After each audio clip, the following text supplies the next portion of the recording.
ज्योतिर्गमय मृत्युर्मा अमृतं गमय। ओम शांति शांति शांति।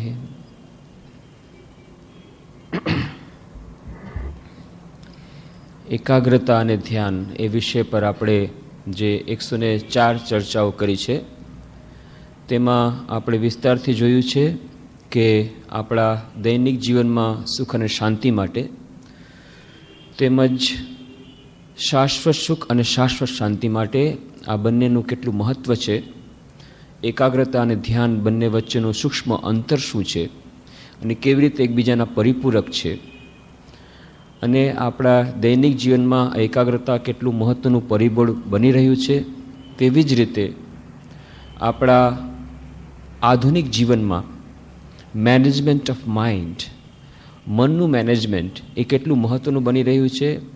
શૈક્ષણિક સંસ્થાઓમાં, મેનેજમેન્ટ ઇન્સ્ટિટ્યુશન્સમાં, ઇન્ડસ્ટ્રીઝમાં દરેક જગ્યાએ હવે આ મનના મેનેજમેન્ટને મહત્ત્વ અપાવી રહ્યું છે. અને આધુનિક જે સાયકોલોજિસ્ટ એ લોકો પોતાની સાયકોથેરેપીમાં જે મનોવૈજ્ઞાનિક ઢબે પેશન્ટ્સને, રોગીઓને, માનસિક રોગીઓને સારવાર કરે, અથવા તો જેઓ માનસિક રોગી ન થયા હોય પણ વિભિન્ન પ્રકારના માનસિક દૂષણોથી પ્રતિપીડિત હોય, એમને માટે સાયકોથેરાપીના એક ભાગરૂપે મેડિટેશન, ધ્યાન એનો પ્રયોગ કરી રહ્યા છે. સફળતાપૂર્વક ઘણી જગ્યાએ પ્રયોગ કરી રહ્યા છે. ઘણી યુનિવર્સિટીઝમાં, અમેરિકામાં ત્યાં ટ્રાન્સેન્ડેન્ટલ મેડિટેશન TM એનો ઉપયોગ કરી અને એ લોકોએ તારણ કાઢ્યું છે કેવી રીતે ડ્રગ એડિક્ટ્સ કેટલાક યુવકો, એમના ઉપર આની શું અસર થઈ, કે કેટલાક લોકોને સુસાઇડ ટેન્ડન્સી હતી, એના ઉપર આ TMની કેટલી અસર થઈ, આ સ્ટ્રેસ મેનેજમેન્ટમાં TM કેવી રીતે ટ્રાન્સેન્ડેન્ટલ મેડિટેશન ઉપયોગમાં આવી રહી છે, અને આ વિશેના ઘણા બધા પુસ્તકો પણ પ્રકાશિત થઈ રહ્યા છે.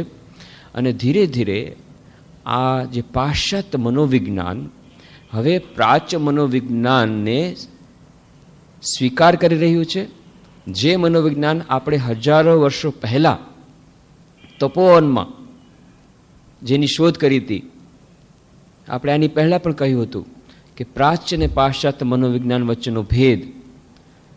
પાશ્ચાત્ય મનોવિજ્ઞાન ખૂબ મેથોડિકલ, સિસ્ટમેટિક, ખૂબ જ એ સાયન્ટિફિક, આજકાલના વૈજ્ઞાનિક ઢબે ખાસ કરીને ક્લિનિકલ સાયકોલોજી, એ લોકો એવા ઇન્સ્ટ્રુમેન્ટ્સ તૈયાર કર્યા છે કે બ્રેનની વેવ્સ નાપી શકે, બ્રેનમાં કેવી જાતના ફેરફાર થઈ રહ્યા છે મગજમાં, એ EEG દ્વારા એને માપી શકે છે, મેઝરમેન્ટ કરી શકે છે. કેવી રીતે સાયકલ્સ પર સેકન્ડ, જેમ કે ટ્રાન્સેન્ડેન્ટલ મેડિટેશન દ્વારા એ લોકોએ પ્રયોગ કર્યો કે ઝેન બુદ્ધિસ્ટ એ બૌદ્ધ મોંક, બૌદ્ધ સાધુઓ ધ્યાન કરી રહ્યા હતા, એના ઉપર પ્રયોગ કર્યો કે શરૂઆતમાં એ મનની સાયકલની ફ્રીક્વન્સી કેટલી હતી, તો શરૂઆતમાં જોયું કે 10 to 12 સેકન્ડ્સ પર સેકન્ડ, 10 to 12 સાયકલ્સ પર સેકન્ડ, અને પછી ધીરે ધીરે અલ્ફા વેવ્સ એ થઈ, એમાંથી અલ્ફા વેવ્સની ઇન્ટેન્સિટી ઓછી થઈ, સાયકલ્સ પર સેકન્ડ ઓછા થઈ ગયા, 7 થી 8 સેકન્ડ પર થયા, અને પછી સૌથી છેલ્લે હજી ધ્યાન જ્યારે ગાઢ થયું ત્યારે થીટા વેવ્સ આવી એ બ્રેઇનમાં. આ બધું EEG મશીન દ્વારા એનું મેઝરમેન્ટ કર્યું. તો આવી રીતે મોડર્ન સાયકોલોજી પાસે, પાશ્ચાત્ય મનોવિજ્ઞાન પાસે ક્લિનિકલ સાયકોલોજી એ એનું બળ છે જે આપણી પાસે નહોતું. પણ બીજી તરફ પાશ્ચાત્ય મનોવિજ્ઞાને અત્યાર સુધી શું કર્યું હતું? અત્યાર સુધી એ લોકોએ એક્સપેરિમેન્ટ કર્યા હતા, મોટાભાગના એક્સપેરિમેન્ટ કર્યા હતા એનિમલ્સ ઉપર, ઉંદર ઉપર પ્રયોગ કર્યા કે દેડકા ઉપર પ્રયોગ કર્યા, એનિમલ્સ ઉપર પ્રયોગ કર્યા, પ્રયોગશાળામાં પ્રયોગ કર્યા, પણ એનિમલ્સ ઉપર. અથવા તો એબનોર્મલ સાયકોલોજી, કે જે લોકો જે રોગગ્રસ્ત છે, માનસિક રોગી છે, એવી જ એના ઉપરના એક્સપેરિમેન્ટ કર્યા અને એના ઉપરથી તારણ કાઢ્યું, અને એટલા માટે એ લોકો ભૂલ રાહ પર હતા. સિગમન્ડ ફ્રોઇડ એણે આજકાલના પાશ્ચાત્ય મનોવિજ્ઞાન, આધુનિક મનોવિજ્ઞાનમાં ઘણી મોટી એનો પ્રભાવ છે, અને ખરેખર એનો ફાળો પણ ઘણો મોટો છે. પણ પછી એના જ ડિસાઇપલ, એના જ શિષ્ય એડલરે એનો ત્યાગ કર્યો. કેમ? કે પાછળથી જોયું કે ના, આ બધી જ વસ્તુઓ આ બધા માનવમાં એપ્લિકેબલ નથી. જે મનુષ્યો જે પ્રાણીઓમાં એપ્લિકેબલ હોઈ શકે, પણ એ પ્રાણીઓ પરના જે પ્રયોગ કર્યા એ અહીંયા મનુષ્યમાં ન ચાલી શકે. એક. અને બીજું, સામાન્ય મનુષ્યની આપણે વાત કરી છે. મોટા ભાગના એક્સપેરિમેન્ટ જે કર્યા હતા ફ્રોયડે, એ જે માનસિક રોગીઓની પાસે આવ્યા હતા કે જે અસામાન્ય રીતે રોગોથી પીડાઈ રહ્યા હતા, એમના ઉપરના એક્સપેરિમેન્ટ કર્યા હતા. પણ આપણે તો વાત કરી છે સામાન્ય મનુષ્યોની. એટલું જ નહીં, ક્યારેક ક્યારેક એવા મનુષ્યની પણ વાત કરીએ છીએ કે જે લોકો ઇવોલ્યુશનમાં હાયર થઈ ગયા છે. મનુષ્ય એ પ્રાણી યોનિમાંથી જે ઇવોલ્વ થઈ ગયા છે એ લોકોની જ્યારે વાત આવે છે ત્યારે એ ઠરતું નથી. એ બરાબર બધા એના પ્રયોગો, એના બધા જે તારણો એ બરાબર એ ઠીક લાગતા નથી. અને એટલું જ નહીં, એ બધા એક્સપેરિમેન્ટ કરવામાં આવ્યા પ્રયોગશાળામાં, ત્યારે આપણી સાયકોલોજી, પ્રાચ્ય જે મનોવિજ્ઞાન, એ ડેવલપ થઈ તપોવનમાં. કોણે ડેવલપ કરી? મનુષ્ય જાતિના, મનુષ્ય સભ્યતાના, મનુષ્ય સંસ્કૃતિના સર્વોત્તમ બ્રેઇન દ્વારા, સર્વશ્રેષ્ઠ જે મગજ, એના ઉપર એક્સપેરિમેન્ટ કરવામાં આવ્યા અને એનું તારણ કાઢવામાં આવ્યું છે. અને એટલું જ અંતર છે કે જ્યારે આપણને પ્રાચ્ય મનોવિજ્ઞાન શીખવાડે છે કે કેટલી ઊંચી સ્થિતિ સુધી આપણે જઈ શકીએ છીએ, પાશ્ચાત્ય મનોવિજ્ઞાન કહે છે કેટલું નીચું માણસ જઈ શકે, પણ પ્રાચ્ય મનોવિજ્ઞાન કહે છે આ છે ઉચ્ચતમ અવસ્થા, ત્યાં જવાનું છે, નીચા લેવલ પર રહેવાનું નથી. ઇવોલ્યુશન, સાયકોલોજીકલ ઇવોલ્યુશન પણ જરૂરી છે. તો આ પ્રાચ્ય મનોવિજ્ઞાનની જે દેન હવે ધીરે ધીરે પાશ્ચાત્ય મનોવિજ્ઞાન સ્વીકાર કર્યું છે. જેમ મેં કહ્યું કે ફ્રોયડને એના પોતાના ડિસાઇપલ્સ એડલરે એનો ત્યાગ કર્યો, અને પછી તો આજે કેટલા બધા નવા પુસ્તકો પ્રકાશિત થઈ રહ્યા છે. અને જે વાત પહેલાં હસીને કાઢી મૂકતા હતા, કાઢી દેતા હતા, ઓ સુપર કોન્શિયસ સ્ટેજ. અત્યાર સુધી શું બે જ વાત, બે જ સ્ટેજ છે મનની, બે જ અવસ્થા. એક છે ચેતન અવસ્થા, કોન્શિયસ સ્ટેજ, બીજી છે અનકોન્શિયસ સ્ટેજ, અચેતન અવસ્થા. બે જ મનની અવસ્થાના વિશે વાતચીત થતી હતી. પણ ત્રીજી પણ એક અવસ્થા છે, સુપર કોન્શિયસ સ્ટેટ. અતિચેતન અવસ્થામાં મન જઈ શકે ક્યારેક વિશેષ પ્રયત્નો દ્વારા, એનો સ્વીકાર એ લોકો નહોતા કરતા. કોઈ જાતના અનુભવ થાય, દર્શન થાય, ભાવ સમાધિ થાય, ઓહ આ બધો મનનો ભ્રમ છે, હેલ્યુસિનેશન, ફેન્ટાસી, એમ કહીને એ લોકો હસીને કાઢી મૂકતા હતા. અને એ જ થયું હતું. સ્વામી વિવેકાનંદે પણ એમ જ સમજ્યા હતા. સૌથી પહેલાં તો શ્રી રામકૃષ્ણે કહ્યું આ તમારા બધા દર્શન વર્શન બધા બેકાર છે, બધા નકામા છે. મેં પાશ્ચાત્ય મનોવિજ્ઞાનનો અનુભવ એનું અધ્યયન કર્યું છે, અને આ બધું મને ખબર છે. આ બધું જ્યારે થાય ને, મનમાં વિભિન્ન પ્રકારના વિકાર ઉત્પન્ન થાય, ત્યારે આ બધી ફેન્ટેસી આવે, આ બધી જાતના લક્ષણો દેખાય, આ બધી જાતના દર્શનો થાય. આ બધા દર્શનો તમારા ખોટા છે. રામકૃષ્ણ દેવ ચિંતિત થઈ ગયા. અરે, નરેન જેવો બુદ્ધિમાન કોલેજનો વિદ્યાર્થી આટલો બુદ્ધિમાન એ વાત કરે છે આવી, તો શું મારા બધા દર્શન ખોટા? અને જઈને માં કાળી પાસે જઈને રડવા માંડી ગયા કે માં તે મને છેતરી દીધો, હું સાવ અભણ ગમાર એટલે મને છેતરી દીધો, આટલા બધા દર્શન થયા, બધા ખોટા છે. અને ત્યારે માં હસીને કહે છે તું શું કરે ચિંતા કરે છે, પછી બધું માનશે નરેન, આ બધા દર્શન સાચા છે, તું ચિંતા નહીં કરતો, પછી નરેન બધું માનશે. પાછા આવીને રામકૃષ્ણ સરળ કહે છે જા સાલ, હવે તારી વાત કોઈ દી માનવાનું નથી, મને માએ કહી દીધું છે બધા દર્શન સાચા છે, પછી એકવાર તારે સ્વીકાર કરવો પડશે. પાછળથી નરેનને સ્વીકાર કરવો પડ્યો. અને એ તો શ્રી રામકૃષ્ણ દેવના સ્પર્શથી જ્યારે એને પોતાનો અનુભવ થયો ત્યારે સ્વીકાર કર્યો, એમને સ્વીકાર નહોતો કર્યો. પણ આજે પાશ્ચાત્ય મનોવિજ્ઞાન આ સુપર કોન્શિયસ સ્ટેજને સ્વીકાર કરી રહ્યું છે. ત્રણ જે આપણી અવસ્થા હોય છે, જાગ્રત, સુષુપ્ત અને સ્વપ્ન અવસ્થા, આ ત્રણ અવસ્થાનો આપણને ખ્યાલ છે. ક્યારેક આપણે નિદ્રાધીન હોઈએ છીએ, એ છે સુષુપ્ત અવસ્થા. તો ક્યારેક સ્વપ્ન આવે છે, તે સ્વપ્ન અવસ્થા. અને ત્રીજી જાગ્રત અવસ્થા. પણ એક ચોથી પણ અવસ્થા છે મનની, જેને કહેવાય છે તુરીય અવસ્થા, ચોથી અવસ્થા. એનું વર્ણન થઈ શકે નહીં. ત્યારે શું થાય અચેતન અવસ્થામાં, એ તુરીય અવસ્થામાં એનું વર્ણન થઈ શકે નહીં. એ બહુ જ ઓછા લોકોને થાય છે, બહુ જ ઓછા સમય માટે થાય છે. પણ આ જે હકીકત છે એને પાશ્ચાત્ય મનોવિજ્ઞાન સ્વીકાર કરતું નહોતું. હવે લેટેસ્ટ થોડીક પુસ્તકો પ્રકાશિત થઈ છે, થોડાક પુસ્તકો પ્રકાશિત થયા છે, અને મોડર્ન સાયકોલોજીસ્ટ હવે આ વાતનો સ્વીકાર કરવા માંડી ગયા છે કે અતિચેતન અવસ્થા, સુપર કોન્શિયસ સ્ટેટ એ નામની વસ્તુ છે. અને એના નામ એ લોકો અલગ અલગ આપ્યા છે. મેસ્લો નામના સાયકોલોજીસ્ટ થઈ ગયા, એ નામ આપે છે પીક એક્સપિરિયન્સ. તો એમણે પુસ્તક લખ્યું એબ્રાહમ માસ્લો, અને પુસ્તકનું નામ છે religion, values and peak experience. અને એમાં તેઓ લખે છે કે પીક એક્સપિરિયન્સ સુધી મનુષ્ય પહોંચી શકે. એવી જ રીતે RM બુકે થઈ ગયા, એ મોડર્ન સાયકોલોજીસ્ટ, એ લખે છે કોસ્મિક કોન્શિયસનેસ. એમાં કહે છે કે ચેતન અવસ્થા એક એવી આવે મનની કે જ્યારે કોસ્મિક કોન્શિયસનેસની અવસ્થા આવી જાય. કોસ્મિક એટલે વૈશ્વિક ચેતનાનો અનુભવ વ્યક્તિને થાય. જે વાત આપણે કહીએ છીએ જો કુછ હૈ સો તું હી હૈ, જે ગીત આપણે સાંભળીએ છીએ, જેમાં ભાવ રહેલો છે આ કોસ્મિક કોન્શિયસનેસનો, કે સર્વત્ર એક જ ચેતન તત્વ વિરાજમાન છે. કોસ્મિક કોન્શિયસ મન એક અવસ્થામાં પહોંચી શકે જ્યારે કોસ્મિક કોન્શિયસનેસ મળે, એ વાતનો સ્વીકાર કરી રહ્યા છે. એવી જ રીતે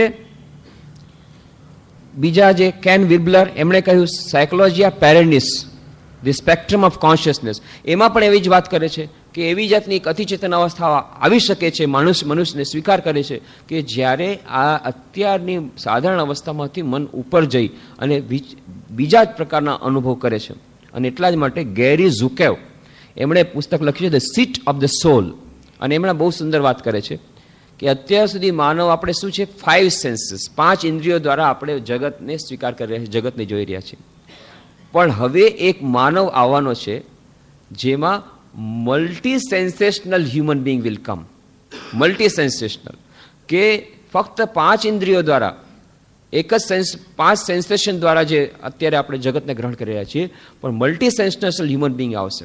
અને એક હમણાં એક ઓથરે, એક લેખિકાએ પુસ્તક લખ્યું છે શ્રી રામકૃષ્ણ દેવ ઉપર, એમાં કહે છે કે આ મલ્ટી સેન્સેશનલ હ્યુમન બિંગની જે વાત મોડર્ન સાયકોલોજીસ્ટ કરી રહ્યા છે કે આવવાનો છે, એ આવી ગયા છે ને ખબર નથી.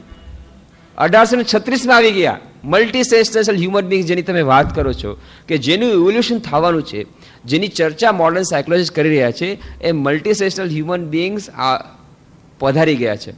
અને એમણે શું કર્યું છે, સાયકોલોજીના ક્ષેત્રમાં પણ એ જ કામ કર્યું જે એમણે શિક્ષણના ક્ષેત્રમાં કર્યું. જેમ આપણે કહ્યું હતું કે હોર્નોલ્ડ થોયનબી, વિશ્વના પ્રસિદ્ધ ઇતિહાસકાર, એ કહે છે Sri Ramakrishna was born at a time at which his life and message were very much needed. Shri Ramakrishna દેવનો Avirbhav ક્યારે થયો પૃથ્વી પર? જ્યારે તેમના જીવન સંદેશની અત્યંત આવશ્યકતા હતી. અને આપણે શિક્ષણના ક્ષેત્રમાં જોયું કે આખા વિશ્વના વિનાશ કરવા માટે થઈને પાશ્ચાત્ય જળવાદી સભ્યતા એ અત્યંત જરૂરી હતી. અને એટલા માટે પાશ્ચાત્ય જળવાદી સભ્યતાએ સમસ્ત વિશ્વ પ્રસાર કર્યો. એને કોણ બચાવી શકે? આધ્યાત્મિકતા દ્વારા જ એ પાશ્ચાત્ય જળવાદી સભ્યતાનો સામનો થઈ શકે. અને એ આધ્યાત્મિકતાનું કેન્દ્ર હતું ભારત, પહેલેથી જ રહ્યું છે. સ્વામી વિવેકાનંદ કહે છે દરેક દેશનું એક પ્રાણ કેન્દ્ર હોય છે. એ પ્રાણ કેન્દ્રમાં તમે આઘાત કરો તો એ દેશ મરી જશે. અને દરેક દેશની પોતપોતાની આગવી સભ્યતા, પોતપોતાના આગવું એક ભૂમિકા આગવી રહે છે. જેમ કે રોમની એક અલગ હતી, અમેરિકાની અલગ છે, ઇંગ્લેન્ડની છે. તો ભારતની ભૂમિકા છે ધર્મ, આધ્યાત્મિકતા. તો કહે છે જો ભારતમાંથી આધ્યાત્મિકતા નીકળી જાય તો પછી સમસ્ત વિશ્વમાંથી આધ્યાત્મિકતા નીકળી જશે અને જળવાદી પાશ્ચાત્ય સભ્યતા એનો વિજય થઈ જશે. અને એટલા માટે પાશ્ચાત્ય જળવાદી સભ્યતાના વિજય કરવા માટે લોર્ડ મેકોલે કહ્યું શિક્ષણના ક્ષેત્રમાં જો આઘાત કરો તો સૌથી સારામાં સારું પરિણામ આવશે. એટલે શિક્ષણના ક્ષેત્રમાં જ આપણે એવી જાતનું ટ્રેનિંગ આપવાની કે નાનપણથી જ બાળકો આધ્યાત્મની વાત જ ભૂલી જાય, ધર્મની વાત ભૂલી જાય. અને સૌથી વધારે અધ્યાત્મ ક્યાં છે? ભારતમાં. તો ભારત ઉપર અટેક કરો. તો ભારતમાં સૌથી શ્રેષ્ઠ જગ્યા છે કઈ છે અટેક કરવાની? તો ભારતનું ત્યારનું કેપિટલ હતું કલકત્તા. કલકત્તા કેપિટલ બ્રિટિશ એમ્પાયરનું. કલકત્તામાં અટેક કરો તો બધું ઠીક થઈ જશે. એટલે લોર્ડ મેકોલે કલકત્તાથી શરૂઆત કરી બ્રિટિશ એમ્પાયરમાં. કલકત્તામાં એમણે નવી એજ્યુકેશન પોલિસી શરૂઆત કરી 1836માં. અને એમણે કહ્યું, પોતાના પિતાના પત્રમાં લખ્યું, નો હિન્દુ, ચેલેન્જ તેને કહ્યું, no Hindu who has received English education ever remains attached to his religion. Challenge તેને કહ્યું કે કોઈ પણ વ્યક્તિ જો મારી આ શિક્ષણ પદ્ધતિમાં દાખલ થશે તો એ પછી આધ્યાત્મિક નહીં રહી શકે, પોતાના ધર્મ પ્રત્યે અથવા હિન્દુ ધર્મ પ્રત્યે વફાદાર નહીં રહી શકે. એની ચેલેન્જ આપું છું. એવી જાતની શિક્ષણ પદ્ધતિ દાખલ કરી. અને એટલા જ માટે જો એ થઈ જાય તો ધર્મની હાનિ થઈ જાય, તો ધર્મનો વિનાશ થઈ જાય. સમસ્ત ભારતનો વિનાશ થઈ જાય, ભારતમાંથી આધ્યાત્મિકતા નીકળી જાય અને તો પછી સમસ્ત વિશ્વમાંથી આધ્યાત્મિક નીકળી જાય. એટલા માટે ભગવાને તરત જ જન્મ લીધો. Urgent action, immediate action. 1836માં જન્મ લઈ લીધો. ઠીક એ જ વર્ષે, જે વર્ષે લોર્ડ મેકોલે પ્રારંભ કર્યો એજ્યુકેશન પોલિસી, નવી એજ્યુકેશન પોલિસી, સમસ્ત વિશ્વમાંથી, ભારતમાંથી આધ્યાત્મિક મૂલ્યોને નીકાળી દેવાના, ઠીક એ જ વર્ષે તરત જ ભગવાન આવે છે રામકૃષ્ણ રૂપે. ક્યાં આવ્યા? કલકત્તાથી કેવળ 80 માઇલ દૂર, એ બ્રિટિશ એમ્પાયરના એકદમ કેપિટલની બાજુમાં જ. અને એ તો આવ્યા એટલામાં કે ફક્ત બાળલીલા ગામડામાં કરી હતી કૃષ્ણની જેમ. બાળલીલા કરી કામરમાં, તરત જ કલકત્તા આવી ગયા, કેપિટલમાં બેસી ગયા અને શરૂઆત કરી દીધી. કેશવચંદ્ર સેનથી માંડીને જે મોટા મોટા બ્રાહ્મ સમાજી, ઈશ્વરચંદ્ર વિદ્યાસાગર, દરેકમાં પહેલી વાર હિન્દુ ધર્મની હિન્દુ આધ્યાત્મિકતાનું જાગરણ થયું. ત્યાર સુધી જાગરણ થયું હતું. રામમોહન રાય આવ્યા, દયાનંદ સરસ્વતી આવ્યા, આ બધા આવ્યા. પણ એ લોકોએ શું કહ્યું? એ લોકોએ કહ્યું કે ના, ભારતના ધર્મમાં તમે બ્રિટિશ લોકો કહો છો, જે યુરોપિયન કહે છે, વાત બિલકુલ સાચી છે. મૂર્તિ પૂજા એ તો પથ્થર પૂજા છે, આપણે બહુ જ પાછળ છીએ. એટલા માટે મિક્સચર, ક્રિશ્ચિયનિટી અને હિન્દુ ધર્મનું મિક્સચર, એ મિક્સચર આપવાનું એ લોકોએ શરૂ કર્યું બ્રાહ્મ સમાજમાં. બ્રાહ્મ સમાજ is nothing but a mixture of Hinduism and Christianity. A mixture આપવાનું શરૂ કર્યું. પણ કોઈમાં એટલી તાકાત નહોતી કે ના, હિન્દુ ધર્મના આપણા બધા સિદ્ધાંતો સાચા છે, પુરવાર કરી આપે પોતાના જીવનમાં, એવી કોઈની તાકાત નહોતી. પહેલી જ વાર હિન્દુ ધર્મનો હિન્દુ રૂપે જે જાગરણ એ શ્રી રામકૃષ્ણ દેવ આવીને કર્યું. શું કર્યું? પહેલા જ દર્શન કર્યા મા કાળીના. સૌથી પહેલી ઉપાસના પથ્થરની, કે પથ્થર પૂજા એ બંધ કરો. ત્યાં સુધી કે બ્રાહ્મ સમાજના મોટા મોટા નેતાઓ પણ હિન્દુ ધર્મનો, વેદાંતનો, વેદનો પ્રચાર પ્રસાર કરી રહ્યા હતા, પણ પથ્થર પૂજા એના વિરોધમાં હતા. કે જે આ યુરોપિયન લોકો કહે છે બિલકુલ સાચી વાત છે, પથ્થર પૂજાને કારણે, આપણા ધર્મને કારણે જ આપણે ડૂબી ગયા છીએ. શ્રી રામકૃષ્ણ દેવે પથ્થરની જ પૂજા શરૂ કરી. મા કાળીની પૂજા કરી, મા કાળીના દર્શન કરી, અને સૌથી પહેલી સુપર કોન્શિયસ સ્ટેજ એમણે પ્રાપ્ત કરી. કયા વર્ષે? 1856માં. જે વર્ષે સિગમન્ડ ફ્રોઈડનો જન્મ થયો. જે સિગમન્ડ ફ્રોઈડ પાશ્ચાત્ય મનોવિજ્ઞાનના પ્રણેતા, અને એ બધાને કહેવાના હતા કે જો આધ્યાત્મિક આ બધી જે સુપર કોન્શિયસ સ્ટેજ એ બધી ભૂલ ધારણા છે. એ જ વર્ષે શ્રી રામકૃષ્ણને પ્રથમ અનુભવ સુપર કોન્શિયસ સ્ટેજનો. એ પણ એક અદ્ભુત સંયોગ છે. અને શ્રી રામકૃષ્ણ દેવ પોતાના જીવન દ્વારા બતાવે છે, ના, અતિચેતન અવસ્થા આ મનનો ભ્રમ નથી, આ છે સાક્ષાત અનુભૂતિની વાત છે. અને એ સાક્ષાત અનુભૂતિ ફક્ત જે એકને જ થાય એવું નથી, એ બીજામાં પણ સંક્રમિત કરી શકાય છે.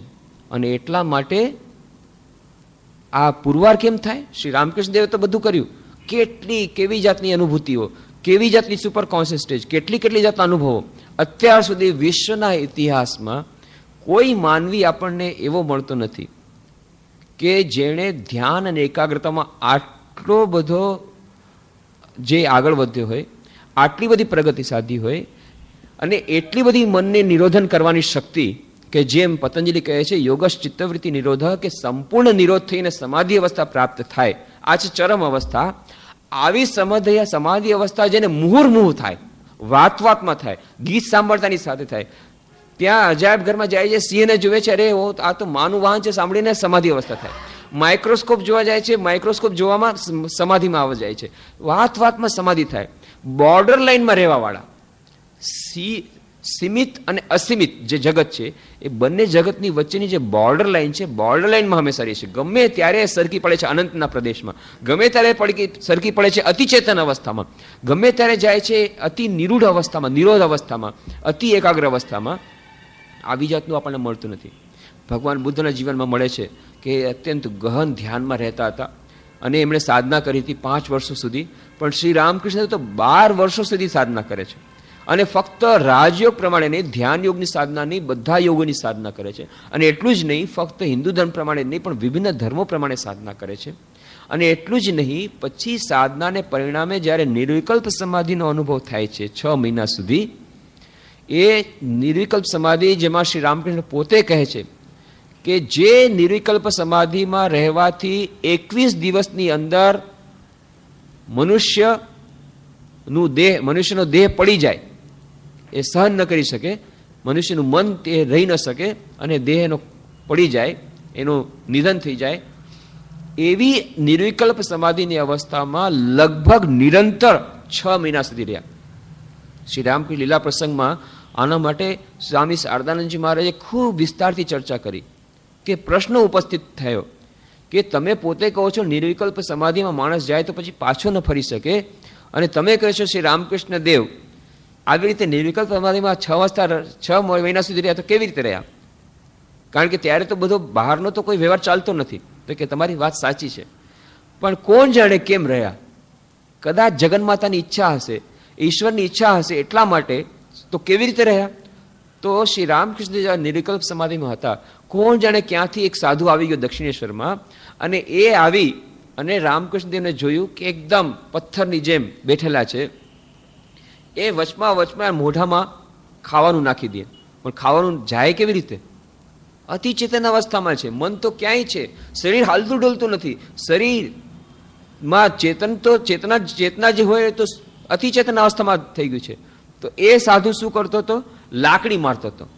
લાકડી મારી અને થોડી ચેતન અવસ્થા આવતી રામકૃષ્ણ ત્યારે અંદર નાખી દેતો થોડુંક અન્ન. અને આવી રીતે કોણ જાણે ક્યાંથી આ સાધુ આવી ચડ્યો, એનું નામે કોઈ નથી જાણતું, ક્યારે ગયો ખબર નથી, પણ આવી રીતે અપ્રત્યાશિત રૂપે શ્રી રામકૃષ્ણદેવના શરીરનું રક્ષણ થયું હતું. નહીં તો બીજું કોઈ સાધારણ શરીર ટકી શકે નહીં. અને આવી રીતે નિર્વિકલ્પ સમાધિમાં 6 મહિના રહ્યા પછી એમને 3 વાર માં જગન્માતાનો આદેશ થયો વિભિન્ન રૂપે, તું ભાવમુખે રહે. ભાવમુખ એટલે શ્રી સ્વામી શારદાનંદજીને સમજાવીને કહે છે કે એક વિરાટ હું પણ રહેલું છે. એક તો આપણું છે હું પણ, હું એટલે હું અમુક, મારું નામ અમુક, અને અમુકનો હું દીકરો, અમુકની હું દીકરી, અમુક મારું ગોત્ર, અમુક હું જગ્યાએ રહું છું. આ હું, આ છે સાધારણ હું. પણ એક વિરાટ હું રહેલું છે. એ વિરાટ હું છે આ સમસ્ત વિશ્વમાં જે વ્યાપ્ત મન છે એ વૈશ્વિક મન સાથે સંકળાયેલું હું પડું. એ જે હું પડું એની સાથે જે સંકળાયેલું હું પડું, એ હું પડુંની અવસ્થામાં જ્યારે રહીએ વૈશ્વિક મન સાથે, ત્યારે શું થાય કે સીમિત જે જગત છે અને અસીમ જગત છે એ બંને વચ્ચેનો જાણે એક ઉંબરો. આ ઓરડામાં નહીં, આ ઓરડો છે, આ છે સીમિત જગતનો ઓરડો, પેલો છે અસીમ જગતનો ઓરડો. પણ શ્રી રામકૃષ્ણદેવ શું કરે છે?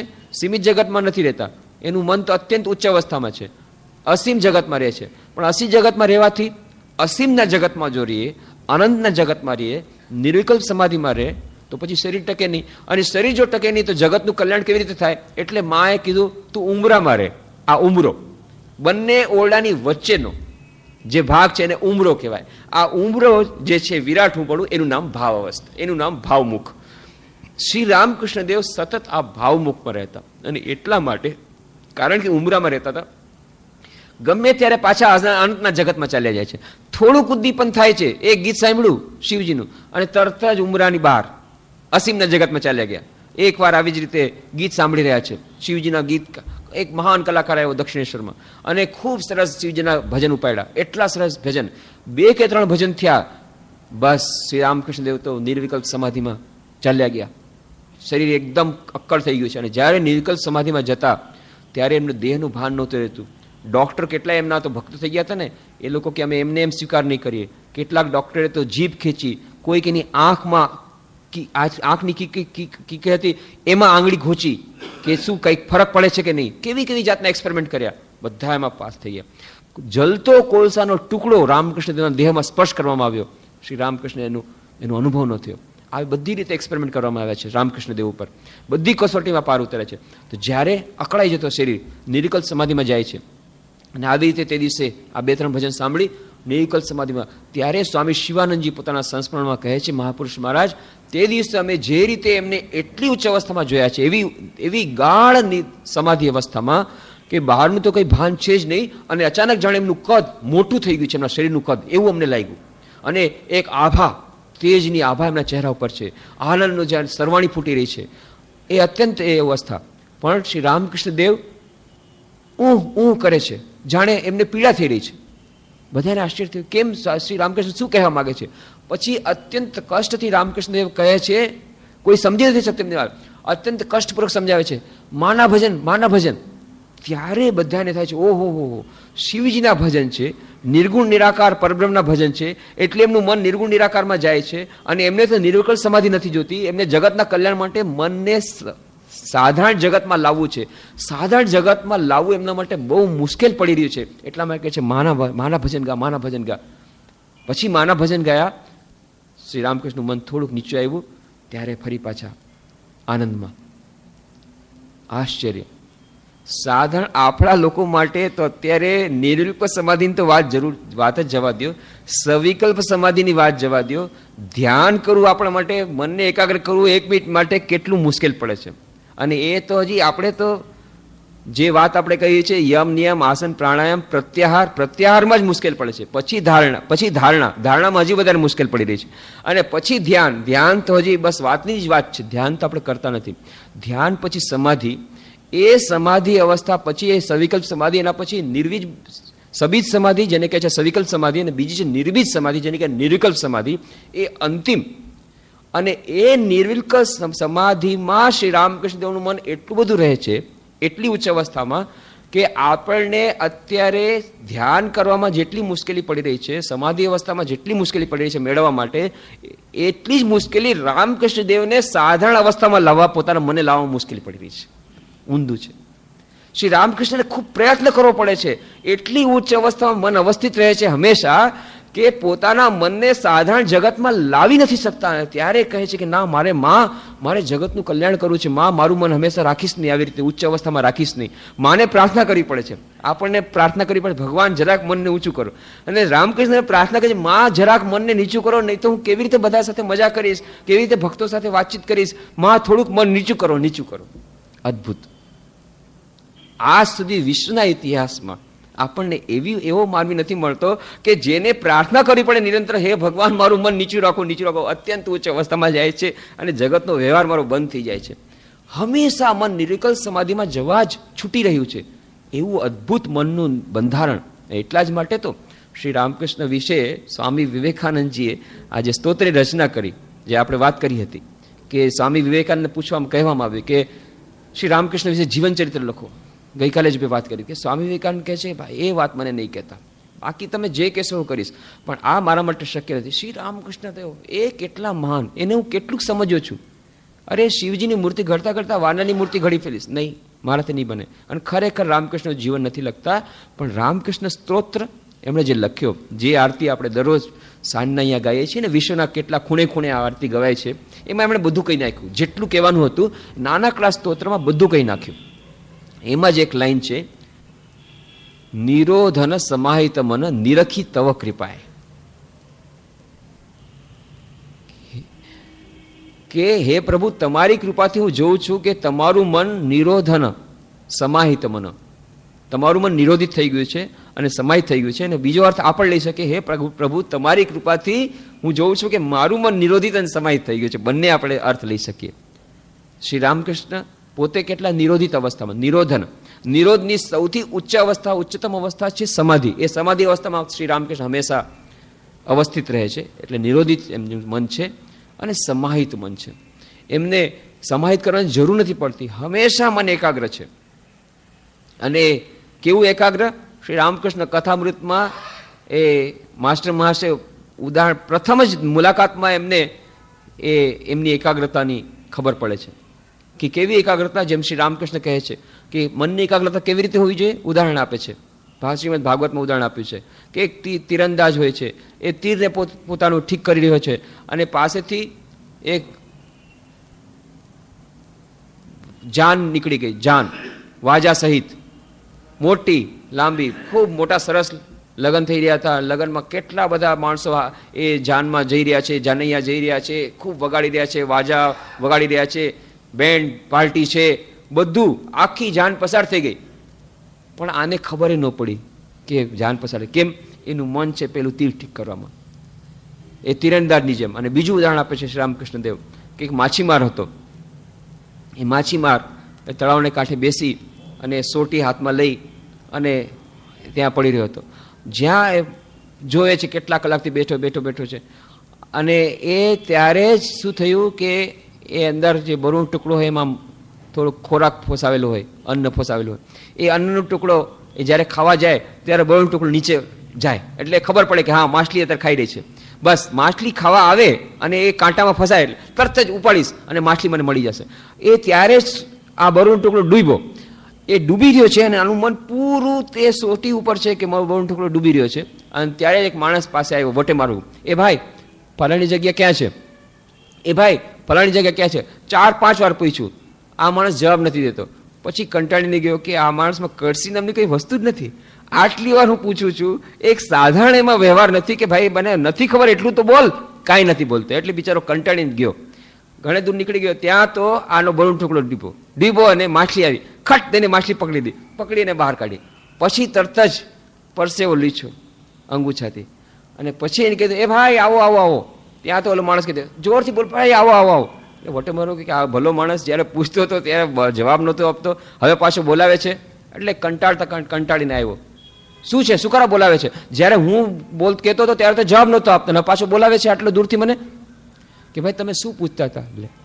અરે તને પૂછતો તો ફલાણી જગ્યા ક્યાં છે ત્યારે પૂછતો હતો ત્યારે તો જવાબ ન આવે, પણ હવે પાછો મને બોલાવે છે. ભાઈ વાત એમ છે, ત્યારે મારો બળનો ટુકડો નીચે ડૂબી રહ્યો હતો, મને ખબર નહીં તમે શું કીધું, કાંઈ સંભળાણું નથી મને. એવી મનની એકાગ્રતા કે બાહ્ય જે વાતો થઈ રહી છે એના વિશે કઈ સમજણ ખરાબર જ નથી પડતી. કેવી મનની એકાગ્રતા? તો કે એવી મનની એકાગ્રતા હોવી જોઈએ, એ માછીમારના જેવી. અને માસ્ટર મહાશય મહેન્દ્રનાથ ગુપ્ત આવે છે અને શ્રી રામકૃષ્ણ જુએ છે અને પહેલી જ વારનું એમને દર્શન થાય છે અને વર્ણન કરે છે. એવું પહેલી જ વાર એમણે સમાધિમાં જોયા શ્રી રામકૃષ્ણને, અત્યંત ગહન સમાધિમાં મન એકાગ્ર છે અને વર્ણન કરે છે. એવું લાગે છે એટલું મન એકાગ્ર છે જાણે એક માછીમાર રૂપે દર્શન થાય છે શ્રી રામકૃષ્ણનું, એ માસ્ટર મહાશયને, કે જાણે માછીમાર બેઠા છે. નિરોધન સમાહિત મન, એ શ્રી રામકૃષ્ણ કહે છે. અને ફક્ત એટલું જ નથી, શ્રી રામકૃષ્ણનું મન એ સુપર કોન્શિયસ સ્ટેજમાં અતિચેતન અવસ્થામાં હંમેશા રહે છે, અત્યંત એકાગ્ર રહે છે અને સમાહિત રહે છે. એટલું જ નથી, પાછા બીજાના મનને પણ એકાગ્ર કરાવી શકે છે. આ આપણા માટે આશાની ભરોસાની વાણી છે કે ફક્ત રામકૃષ્ણ દેવ થઈ ગયા તો બહુ સારું, તો ઠીક છે ભાઈ, પણ એમાં આપણું શું, આપણને એનાથી શું લાભ? તો સ્વામી વિવેકાનંદ લખે છે, નિરોધન સમાહિત મન નિરખી તવ કૃપા. એમની કૃપાથી આપણને પણ એ અવસ્થા મળી શકે. આ શોર્ટકટ, આપણને શોર્ટકટ હંમેશા ગમે છે ને, કે આ બહુ લોંગ કટ તમે કહો છો, અભ્યાસ, આ બધી એકાગ્ર ધ્યાનની કેટલી બધી વાત તમે કરી. ઓહો, એકાગ્રતા માટે મનને શુદ્ધ કરવું પડે, મનને શુદ્ધિ માટે પછી તો 4 યોગની વાત કરી, અભ્યાસ અને વૈરાગીની વાત કરી, દૈનિક જીવનમાં તમારે આવી રીતે નિયમિત રહેવું પડશે ને આટલી બધી મનની શુદ્ધતા માટે આટલું બધું કરવું પડશે અને યુક્તાહાર વિહાર હશે, યુક્ત ચેષ્ટ હશે, કર્મ શું, કેટલી બધી વાતો કરો છો. આ બધું ઠીક છે, પણ આ બધું બહુ મુશ્કેલ લાગે છે. શોર્ટકટ કઈ બતાવો? તો શોર્ટકટ છે કે ભાઈ માછીમારની પાસે ચાલ્યા જાઓ, બસ માછીમાર પાસે જાઓ, બધું ઠીક થઈ જશે. માછીમાર જેવી એકાગ્રતા જોતી હોય તો બીજા માછીમાર પાસે જાઓ અને તમારો બધા પ્રોબ્લેમ સોલ્વ. સ્વામી વિવેકાનંદ કહે છે, નિરોધન સમાહિત મન નિરખી તવ કૃપાએ, કે એવા માછીમાર પાસે જાઓ કે તમારા મનને પણ એકાગ્ર કરી દેશે. જે માસ્ટર મહાશયને પહેલું જ દર્શન થયું, અમારે રામકિંકર ઉપાધ્યાય અહીંયા આવ્યા હતા, રામચરિત માનસમાં બહુ સુંદર પ્રવચન કરે છે, સુપ્રસિદ્ધ રામાયણ કથાકાર છે. તો અહીંયા આપણે રાજકોટમાં પણ આવ્યા હતા 3 વર્ષ પહેલાં અને એમની કથા થઈ હતી. ત્યાં અમારે રામકૃષ્ણ આશ્રમ રાયપુર મધ્યપ્રદેશમાં જે સેન્ટર છે ત્યાં તો દર વર્ષે આવે છે, છેલ્લા 30 વર્ષોથી દર વર્ષે આવે. 10 દિવસ સુધી એમની કથા હોય, વિભિન્ન વિષયો, એ રામચરિત માનસ વિભિન્ન પાસાઓ લે છે, ખૂબ ગહન એમનું અધ્યયન છે. તો એક દિવસે તેઓએ ત્યાં રાયપુર આશ્રમમાં પ્રવચન કરી રહ્યા હતા અને એમણે કહ્યું કે મને રામકૃષ્ણ કથામૃતમાંથી વાંચવાથી ખૂબ ફાયદો થયો, કે મને વિનય પત્રિકા સમજાઈ ગઈ. અદ્ભુત, કે વિનય પત્રિકામાં એક પદ છે, તુલસીદાસજી પદ, કે એ તુલસીદાસજીનું પદ છે. એમાં કહે છે, હરિ તુમ બહુત અનુગ્રહ કીનો, હે હરિ તમે મારા ઉપર બહુ જ કૃપા કરી છે. એટલે ભગવાન કે છે, વાહ બહુ સરસ, આ તો બહુ સારો માણસ છે, મને વોટ ઓફ થેન્ક્સ દેવા માટે આવ્યો છે, ધન્યવાદ દેવા માટે. હરિ તુમ બહુત અનુગ્રહ કીનો, શેના માટે તમે ભાઈ, તમને વોટ ઓફ થેન્ક્સ શેના માટે? સાધન ધામ વિબુધ દુર્લભતાનું મોહી કૃપા કરી દીધું. આ જે સાધન ધામ, જે મનુષ્ય દેહ, એ તમે કૃપા કરીને મને આપ્યો છે. કોટી હું મુખ કહી જાત ન પ્રભુ કે એક એક ઉપકાર.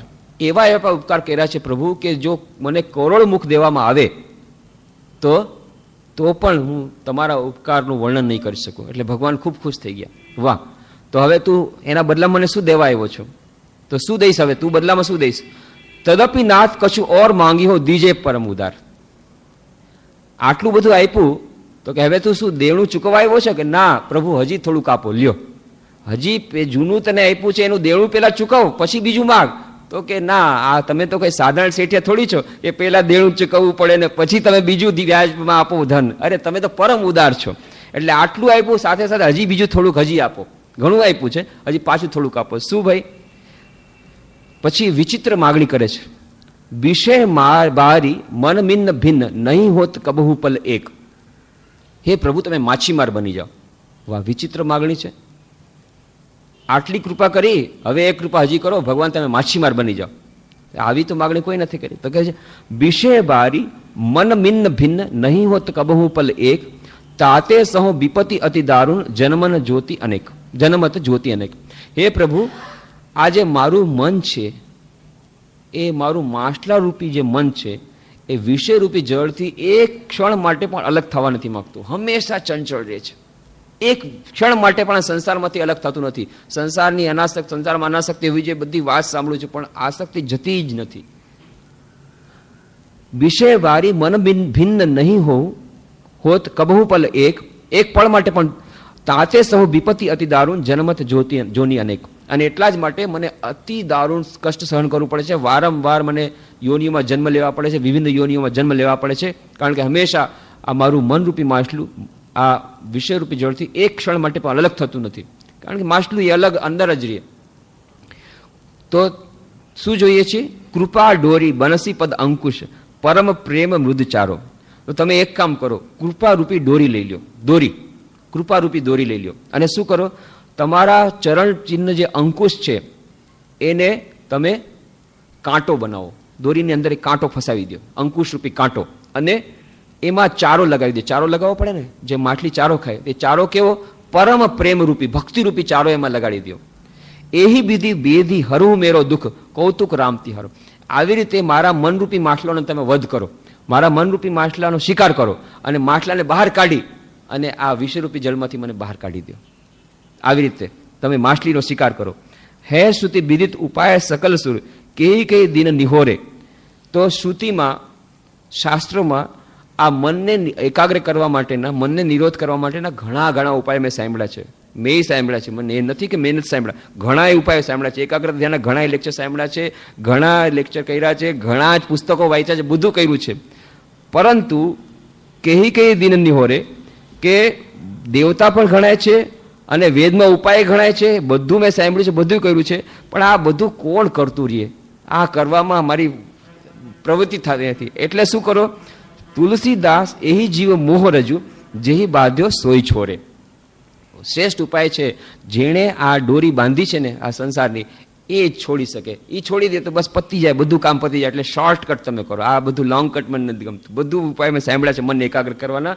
એ કાંઈ નહીં, તમે માછીમાર બનો અને તમે જ મારા મનરૂપી માછલાનો શિકાર કરો. અને અદ્ભુત વાત છે કે એ રામકિંકરજી કહે છે કે જ્યારે રામકૃષ્ણ કથામૃત વાંચ્યું ત્યારે પ્રથમ દર્શનમાં શરૂઆતમાં જ માસ્ટર મહાશય કહે છે, શ્રી રામકૃષ્ણ એમ લાગે છે જાણે માછીમારની રૂપ બેઠા છે. માછીમારનું દૃશ્ય એને લાગે છે, જાણે એક માછીમાર એકાગ્ર થઈ અને શિકાર કરતો, એવી રીતે મનની એકાગ્રતાથી બેઠો છે.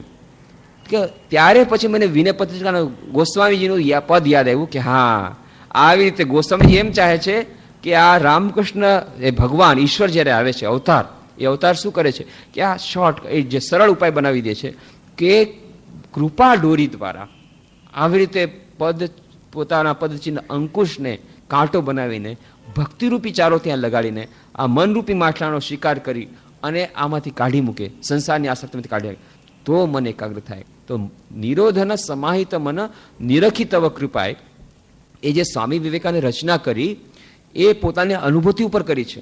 એવી રીતે નથી કરી કે શ્રી રામકૃષ્ણ એવા કુશળ માછીમાર છે. જીસસ ક્રાઇસ્ટ પણ માછીમાર હતા. આ ઈશ્વરનું આ જ કામ છે, માછલાનો શિકાર કરવો. માછીમાર રૂપે જ આવે છે. જીસસ ક્રાઇસ્ટ પોતે કહે છે મેથ્યુઝમાં, એ બાઇબલ બે છે, old testament, new testament. New ટેસ્ટામેન્ટમાં મેથ્યુઝનું જે બાઇબલ છે એમાં જીસસ ક્રાઇસ્ટ કહે છે, બે માછીમાર હતા, બે માછીમાર કહે છે, એ તમે લોકો શું માછલીનો શિકાર કરો છો? ચલો હું તમને માછલાનો શિકાર કરતા શીખવાડું છું. હું માણસ રૂપી માછલાનો શિકાર કરું છું, એમાં હું એક્સપર્ટ છું. ચાલો તમને માણસરૂપી માછલાનો કેવી રીતે શિકાર કરો તમને શીખવાડું. અને પછી એમને પોતાના ડિસાઇપલ બનાવે છે જીસસ ક્રાઇસ્ટ. એમાં આ જ શબ્દ વાપરે છે, I am a fisher of men, not fisher of fishes. હું પણ માછીમાર છું, હું માણસોનો શિકાર કરું છું. એટલે કે માણસોને ભક્તિથી આ તરફ આધ્યાત્મિકતાના પથમાં લાવી શકું છું, આધ્યાત્મિક પથમાં અટ્રેક્ટ કરીને. અને બધા એ જ કામ કરે છે. રામચંદ્રજી શું કર્યું? બસ માણસના મનનો શિકાર કર્યો. જનકપુરીમાં જાય છે અને બધી જેટલી સ્ત્રીઓ છે બધી એ ભગવાનના ચિત્તમાં એમનું મન રમી જાય છે. અને એટલે જ માટે કહે છે કે રામચંદ્રએ શું કર્યું? અમારા ચિત્તને ચોરી ગયા. શ્રી કૃષ્ણ ભગવાન આવીને શું કરે છે? એ ફક્ત માખણ ચોર નથી, એ ચિત્ત ચોર પણ છે. ફક્ત માખણની ચોરી નથી કરતા, ચિત્તની ચોરી લે છે. એટલા જ માટે ઉદ્ધવ જ્યારે આવ્યા સમજાવવા માટે ગોપીઓને કે તમે આટલું બધું રડો છો શું કરવા? અરે શ્રી કૃષ્ણ કઈ તો બાળ સખા ફક્ત નથી, એ તો ઈશ્વર છે, ઈશ્વર. તમે ઈશ્વરનું ધ્યાન કરો. ત્યારે ગોપીઓ બહુ સુંદર વાત કરે છે. ગોપીઓ કહે છે, ઉદ્ધવ મન હોત ના 10-20. અરે તમે કહો છો ભગવાનનું ધ્યાન ધરો, તો ભગવાનનું ધ્યાન ક્યાં ધરવું? ધ્યાન તો ચિત્તમાં ધરાય. એ ચિત્ત તો કનૈયો અમારે ચોરીને લઈ ગયો છે. ચિત્ત અમારી પાસે હોય તો એમાં ધ્યાન ધરીએ ને. જે ચિત્ત દ્વારા કનૈયાનું ધ્યાન ધરવાનું છે એ ચિત્ત તો કનૈયો પોતે ચોરી કરીને લઈ ગયો છે.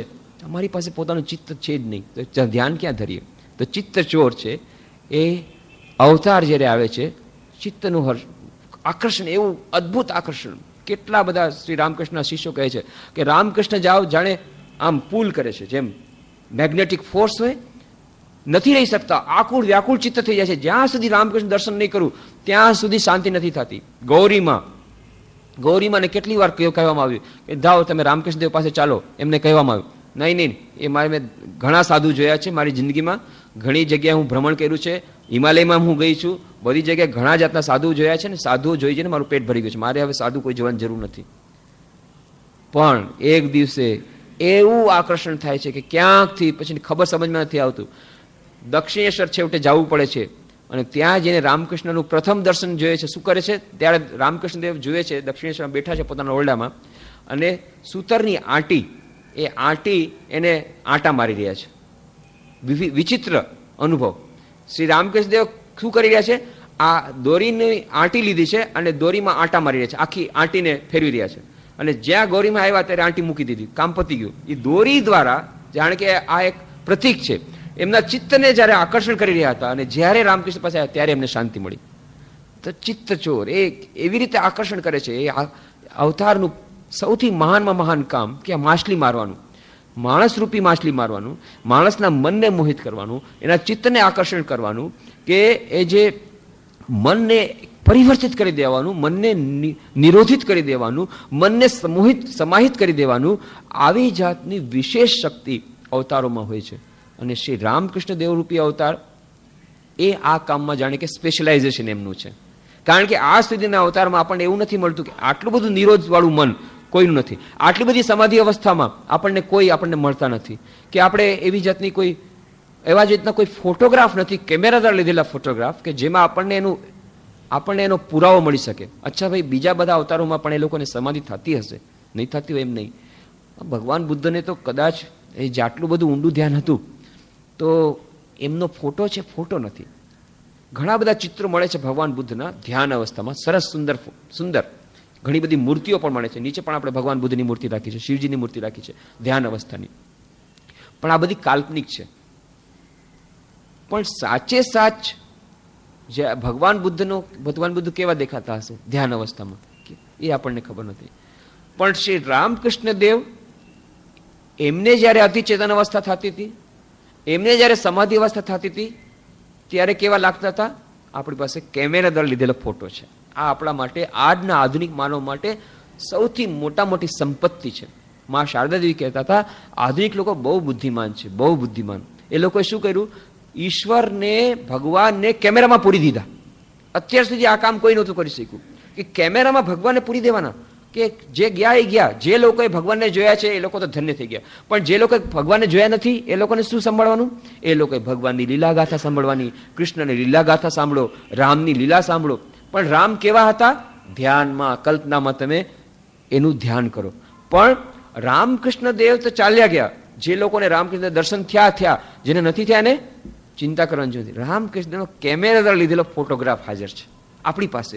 આ મહાનમાં મહાન આપણા માટે તક. અને એટલું જ નહીં, શ્રી રામકૃષ્ણદેવના 5 ફોટો લેવામાં આવ્યા.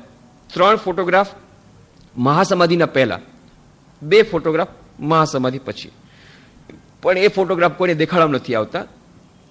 પણ પેલા જે 3 ફોટોગ્રાફ છે એ 3 ફોટોગ્રાફમાં શ્રી રામકૃષ્ણ સમાધિ અવસ્થામાં છે, પોતાની મેળે. ત્યારે મન એમનું સમાધિ અવસ્થામાં ચાલ્યું ગયું છે. અને પોતે તો શ્રી રામકૃષ્ણ ચાહતા નહોતા કે મારો કેમેરા દ્વારા ફોટો લેવામાં આવે, પણ જ્યારે સમાધિ અવસ્થામાં હતા, એમનું મન જ આ જાગ્રત અવસ્થામાં નહોતું, ત્યારે જ એ લોકોએ ફોટા પાડી લીધા. એકવાર કેશવચંદ્ર સેનને ત્યાં સંકીર્તનમાં મસ્ત હતા, એ ફોટો આપણે જોઈએ છીએ. ઊભા છે હૃદયરામ, એમના સેવક એમને પકડીને ઊભા છે જેથી પડી ન જાય સમાધિ અવસ્થામાં. એ સમાધિ અવસ્થામાં નૃત્ય કરી રહ્યા છે, એનો એક ફોટો છે. બીજો ફોટો, એમણે કહ્યું ભક્તોને, ભાઈ આ કેમેરા શું છે? સાંભળ્યું છે કેમેરા દ્વારા ફોટો લેવાય, તો મારે બધું જોવું છે, સ્ટુડિયો જોવો છે. તો સ્ટુડિયો જોવા લઈ ગયા. કાલીપદ ઘોષ, એમના ગૃહસ્થ ભક્ત, એમને લઈ ગયા રાધા બજાર સ્ટ્રીટ કલકત્તામાં સ્ટુડિયો જોવા માટે. અને સ્ટુડિયોમાં એમણે તો જોયું, અરે વાહ, બહુ સરસ, એ સિલ્વર નાઇટ્રેટ. અને પછી એનું ઉદાહરણ આપે છે કે જુઓ, મેં સ્ટુડિયોમાં ગયો હતો અને ત્યાં જઈને જોયું, એ લોકો પ્લેટ પર સિલ્વર નાઇટ્રેટ એ કેમિકલ લગાડી દે, એના પછી છબી પાડે તો છબી એમાં રહી જાય, પણ એમનેમ છબી પાડે તો કાચમાં કાંઈ ન રહે. એવી રીતે કે તમે જો ભક્તિરૂપી જો કેમિકલ્સ લગાડીને પછી મનને રાખશો સંસારમાં, તો તમારે ઈશ્વરનું દર્શન થશે અને ઈશ્વરને તમે રાખી શકશો. બહુ સુંદર ઉદાહરણ આપી દે છે. દરેક જ્યાં જાય એનું ઉદાહરણ લઈ લે. તો શ્રી રામકૃષ્ણ બધું જોઈ રહ્યા છે. સ્ટુડિયો જોતા જોતા જોતા, આ સ્ટુડિયોની કમાલ જોતા જોતા સમાધિ અવસ્થામાં ઊભા હતા. એક હાથ સ્તંભ ઉપર હતો, ખબર નહોતી. જાય છે એકવાર માં શારદા દેવીના નવબતખાનામાં, ત્યાં જુએ છે ને પોતાનો ફોટો. અરે આ શું છે? આ તમે શું કરો છો? માં શારદા દેવી પાસે ફોટો આવ્યો હતો, એની 4 પ્રિન્ટ કાઢવામાં આવી હતી. 4થી પ્રિન્ટ સાવ કાળી હતી, એટલે એ લોકોએ ત્યાંના એક બ્રાહ્મણ રસોઈયો હતો, દક્ષિણેશ્વરનો રસોઈયો, એને આપી દીધી હતી. અને એ રસોઈએ પાછી એ જે પ્રિન્ટ હતી એ જતી વખતે કોને દેવી? એટલે માં શારદા દેવીને દઈને ગયો. માં શારદા દેવી નવબતખાનામાં એ ફોટોની રાખી અને પૂજા કરતા હતા. કોઈને કંઈ ખબર નથી.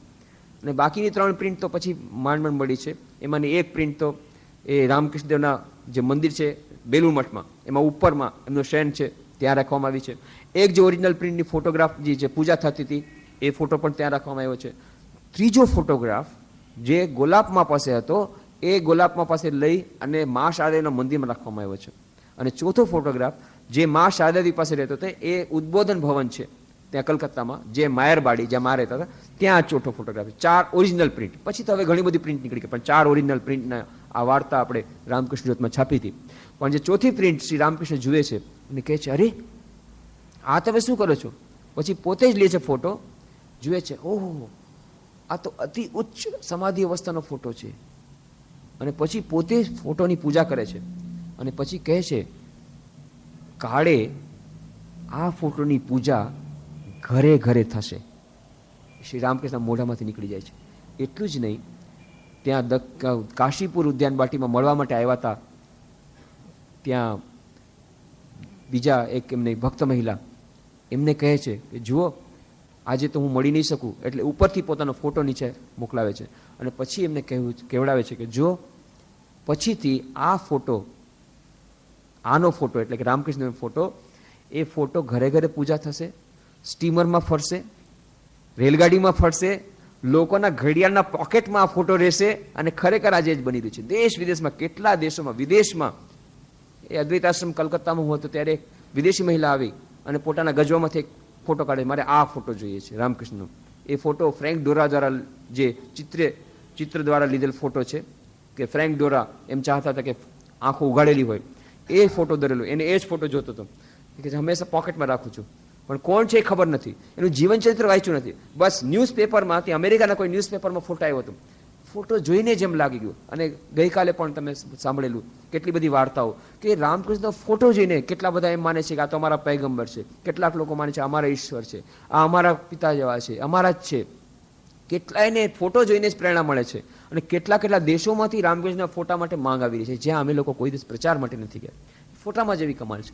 તો આ આપણા માટે એક મોટામાં મોટું સાધન, મનને સમાહિત કરવાનું. કેટલાય લોકોનો અનુભવ છે કે મન અત્યંત સમાહિત થતું નથી, મન અત્યંત ચંચળ છે, આત્મહત્યાના વિચાર આવે છે, હત્યાના વિચાર આવે છે, કેટલી જાતના વિચારો, નેગેટિવ થોટ્સ આવે છે, કોઈ પણ રીતે નેગેટિવ થોટ્સ જતા નથી. એ લોકો રામકૃષ્ણનો ફોટો લઈ અને એક ટીશે જુએ છે થોડીક વાર સુધી. અદ્ભુત એ લોકોના મનમાં પરિવર્તન આવે છે. કેટલાય લોકોનું આ અનુભવ છે. કેમ? કારણ કે એ ફોટોગ્રાફ અત્યંત ઉચ્ચ અવસ્થાનો ફોટોગ્રાફ છે. અને હજી તો માત્ર આપણે એ અવતારને, રામકૃષ્ણ દેવને 1836માં જ એમનો આવિર્ભાવ થયો હતો, 1886માં એમણે મહાસમાધિ લીધી, 110 વર્ષે પૂરા નથી થયા એમને તિરોધાન થયાને. એટલા માટે એ જે સૂક્ષ્મ રૂપમાં વિરાજમાન છે, વિશેષ રૂપના ફોટામાં વિરાજમાન છે, એટલા માટે આપણને સમાહિત થવા માટે વિશેષ રૂપે લાભદાયી નીવડે છે. અને એ બીજાને પણ લાભદાયી, એ બીજાને પણ સમાહિત કરી શકે છે. સ્વામી વિવેકાનંદને પોતાને એનો અનુભવ થયો, ત્યાર પછી એમણે આ લખ્યું, નિરોધન સમાહિતમાં નિરખિત કૃપાએ. બીજી જ મુલાકાતમાં, પહેલી વારની મુલાકાત તો કીધી, દક્ષિણેશ્વરમાં ગયા અને કહે છે, એ તમે તો નર ઋષિના, સપ્તર્ષિના, તમે તો નર ઋષિના અવતાર છો. નરેન્દ્રનાથ કહે છે, તો પાગલ પાસે હું ક્યાં આવ્યો મળવા માટે?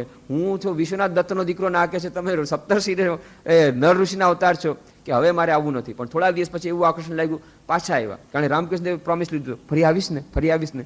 બીજી વાર આવે છે. બીજી વાર આવીને કહે છે, જરાક દૂર બેસું, કારણ કે આ પાગલ પાછો ક્યારે પેલું જેવો પાગલ પણ કરે કંઈ કહેવાય નહીં. પણ ત્યાં તો રામકૃષ્ણદેવે પાસે બેસાડે છે પાઠની બાજુમાં, અને ધીરે ધીરે ધીરે સરકતા સરકતા સાવ બાજુમાં આવી ગયા, વાત કરતા કરતા, અને સ્પર્શ કર્યો. સ્પર્શ કરતાની સાથે જ સ્વામી વિવેકાનંદ પોતે કહે છે, પોતે વર્ણન કરે છે, મન ચારે તરફ ફરવા માંડી ગયું, આખું વિશ્વ ચારે તરફ ફરવા માંડી ગયું, અને જાણે આખું વિશ્વ શૂન્યમાં વિલીન થવા માંડી ગયું. અને મને એમ લાગ્યું કે મારું જે હું પણ, મારો જે અહમ, એ જાણે કે સમસ્ત અહમ પૂરો ખતમ થઈ રહ્યો છે. મેં કીધું, આ તો મૃત્યુ આવી ગયું. એને જોરથી હું બરાડી ઉઠ્યો, અરે તમે આ મારું શું કરી રહ્યા છો? મારે મારા મા બાપ છે. ત્યારે રામકૃષ્ણદેવ ખડખડાટ હસતા કહે છે, ઓ હજી મા બાપ યાદ આવે છે? ઠીક છે, ઠીક છે, હજી વાર છે તો પછી નિર્વિકલ્પ સમાધિને. ઠીક છે, રહેવા દે. ફરી પાછા છાતીમાં આંગળીથી સ્પર્શ કર્યો, અને અદ્ભુત પાછું જેવું તેવું થઈ ગયું. સ્વામી વિવેકાનંદ કહે છે કે આ કેવી રીતે થયું? અત્યાર સુધી હિપ્નોટિઝમની વાત સાંભળી છે, મેસ્મરિઝમની વાત સાંભળી છે, પણ એ તો જેની પાસે વિલ પાવર સ્ટ્રોંગ નહીં હોય એની વાત છે. મારામાં તો આટલો બધો વિલ પાવર સ્ટ્રોંગ છે. આ પાગલ બ્રાહ્મણે કર્યું શું? કંઈ સમજમાં નથી આવતું. આવી રીતે બીજી જ મુલાકાતમાં નિર્વિકલ્પ સમાધિનો અનુભવ કરાયો હતો. અને આવી જ રીતે હજી એકવાર શ્રી રામકૃષ્ણ વાત કરે છે, દરેક જગ્યાએ એક જ ચેતન છે, સર્વમ ખલ્વિદમ બ્રહ્મ, બધી જગ્યાએ બ્રહ્મ છે. નરેન્દ્રનાથ, એ ત્યારે તો કોલેજના વિદ્યાર્થી, બહાર આવીને હાજરા મહાશય રહેતા હતા, પરસાળમાં બેસતા હતા. હાજરા મહાશય કહે છે, આજે વળી પરમહંસે નવી વાત સાંભળી હો, કે આ બધું ભગવાન છે. લ્યો, આ લોટો એમાંય આ બ્રહ્મ, આ લોટો બ્રહ્મ, ઓલું જે પિત્તળ ઈ બ્રહ્મ, આ ઘડો ઈ બ્રહ્મ, આ જે મકાન બ્રહ્મ. વાહ વાહ વાહ, બહુ સરસ પ્રગતિ કરી. ત્યારે રામકૃષ્ણ બહાર આવે છે ધોતીઓ હાથમાં લઈને. હે, શું કહો છે? શું વાત કરો તમે લોકો? ત્યારે કે છે, અરે આ બધું બ્રહ્મ છે. વાહ રે વાહ, તમારી બહુ સારી વાત. ત્યારે રામકૃષ્ણ તરત જ આવી અને નરેન્દ્રનાથને સ્પર્શ કર્યો છાતીમાં. બસ મન બદલાઈ ગયું. ત્યારથી બધું એને બ્રહ્મમય દેવા માંડી ગયું. દરેક જગ્યાએ બ્રહ્મ દેખાય છે. ઘરે આવે છે, માતા ભુવનેશ્વરી ખાવા આપે છે, ખાવા રોટલી બ્રહ્મ, થાળી બ્રહ્મ, પાણી બ્રહ્મ.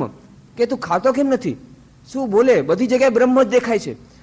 ત્યાં રસ્તામાં જાય છે, મોન્યુમેન્ટ આવે છે, મોટું ટાવર આવે છે, મોટો થાંભલો આવે છે.